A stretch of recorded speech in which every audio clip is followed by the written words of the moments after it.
In order to create a realistic drop shadow for an image like this, I can't actually use the effects panel.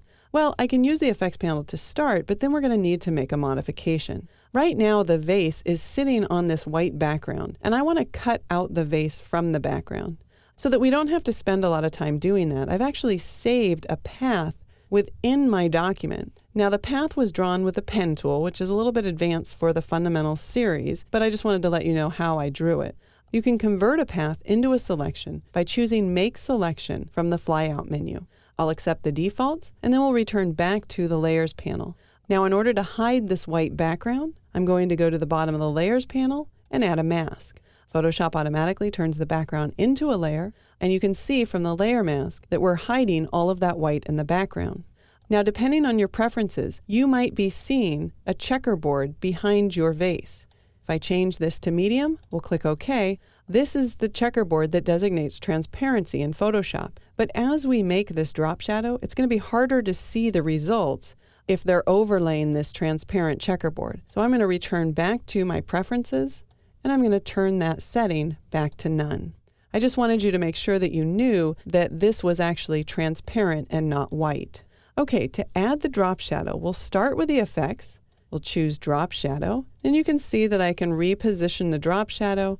I can make it a soft edge drop shadow or a hard edge drop shadow. But this drop shadow, it really only works if we're casting a shadow against a flat wall. The drop shadow itself isn't laying down as if it's casting a shadow from a light source maybe up over here. So I'm going to make it a little bit darker and then reposition it down at the bottom of the vase. It's basically just a grayscale version of the vase at this point, and then click OK.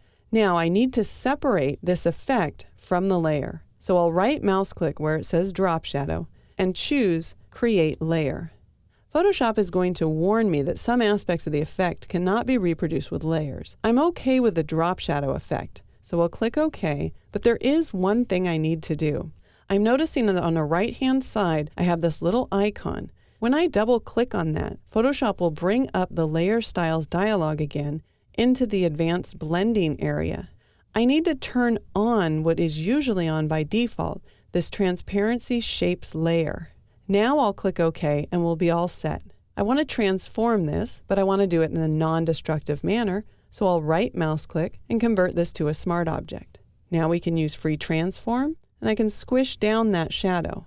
If I right mouse click, I could also choose things like Skews or Distort if I want to distort the shadow. But for now, this will be fine, and I'll tap Return or Enter. Now, the drop shadow doesn't look correct because when you typically see a drop shadow, the further away from the object, the blurrier and softer the shadow gets.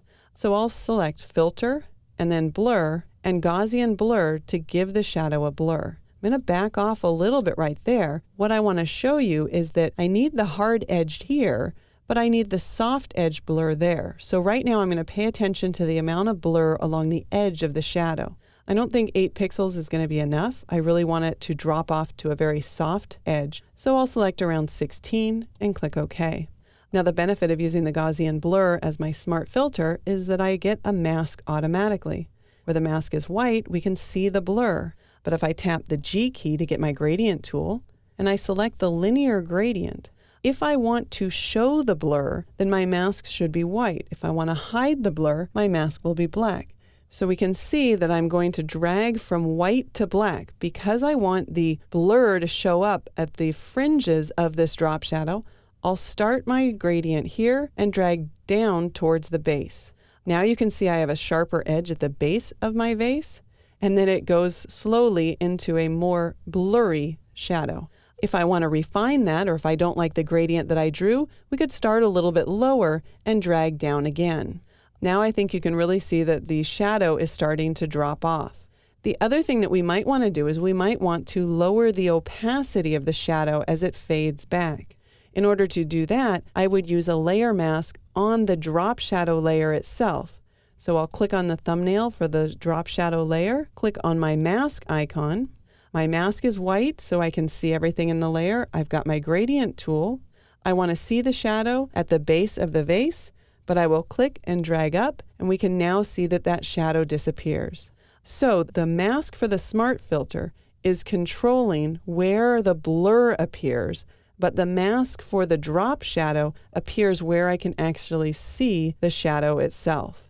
I might use the Move tool by tapping the V key, and then just use my arrow keys to move that shadow up a little bit so that it actually looks like it's underneath the vase. Well, there you have it, an easy way to make a more realistic drop shadow in Photoshop.